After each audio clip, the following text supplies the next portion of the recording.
Winalis ng Alas Pilipinas ang mga higanting Iran at dominanting nakamit ang kanilang unang pagkakataon na makapasok sa semifinals. Talagang kahangahangang performance ang nakita natin lahat. At hindi lang yan, dahil muling naibalik ni Faith Nesperos ang kanyang kumpiyansa matapos niyang tapusin ang bakbakan sa kanyang sunod-sunod na atake.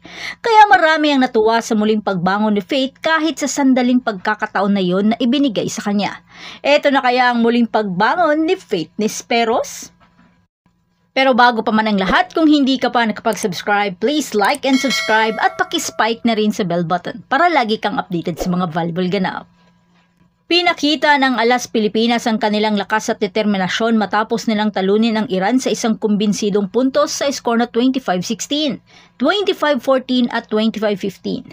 Ang makasaysayang panalo na ito ay hindi lamang nagtiyak ng kanilang pwesto sa semifinals, kundi nagmarka rin bilang kauna-unahang pagkakataon na isang kupunan ng Pilipinas, maging kalalakihan man o kababaihan, ang umabot sa ganitong yugto sa isang ABC competition. Akalain mo yun?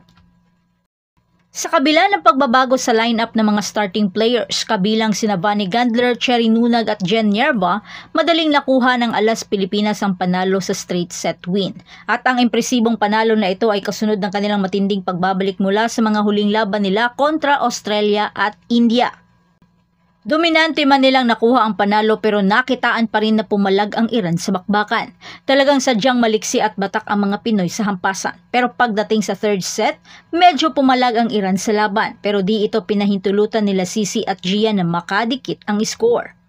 Kaya todo sila sa pagbigay ng mga mabibigat na atake. At nang ipinasok na si Faith Nesperos sa kalagitnaan ng laban, makailang beses itong nablock ng mga higanting Iran. Kaya medyo napanghihinaan na siya ng loob. Kaya ang kapitan ng si Gia ay to the rescue upang muling ibalik ang nawalang kumpiyansa ni Faith. Kaya sa dalawang huling puntos ng laban, kay Faith niya ito isinet at lahat ay pasok sa banga. Kaya marami ang natuwa lalo na sa mga fans ng Ateneo dahil sa di nakakaalam, medyo nawawalan na rin si Faith ng kumpiyansa sa sarili dahil siguro sa minsanan na lang itong ginagamit sa bawat laro ng Akari. At medyo bumaba rin talaga ang efficiency nito. Kaya sa ipapakita kong video, medyo napaluha si Faith dahil binigyan siya ng oportunidad na makapaglaro at mabigyan ng pagkakataon na makapag-ambag sa Alas, kahit sa limitadong minuto. Salamat na rin kay Gia dahil isang malaking pagkakataon sa isang player na maibalik ang kumpiyansa kahit sa makailang beses itong na-monster block ng kalaban. To the rescue naman si Ea Laure para i-comfort si Faith at ang iba pang Alas member. Dahil ang tagumpay na ito ay may espesyal na kahalagahan para sa kupunan. Dahil ito ay pagbabawi sa kanilang talo noong nakaraang taon sa Iran sa classification phase. Pinatunayan ng Alas Pilipinas ang kanilang paglago at determinasyon na nagpapatunay na may kakayahan silang makipagsabayan sa antas na ito.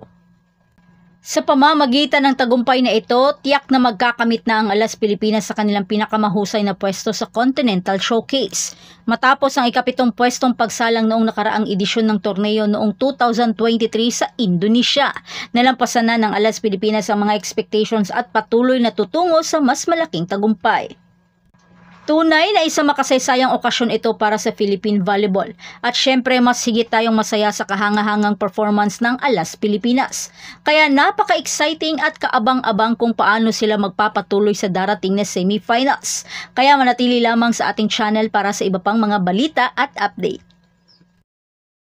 At kung nagustuhan ninyo ang video na ito, huwag kalimutan mag-like, mag-subscribe at i-spike ang notification bell para sa mga susunod pa nating mga video. Maraming salamat sa inyong panonood at magkita-kita tayo sa susunod na video. Hanggang sa muli, patuloy na mag-spike at mag-dig sa ating channel.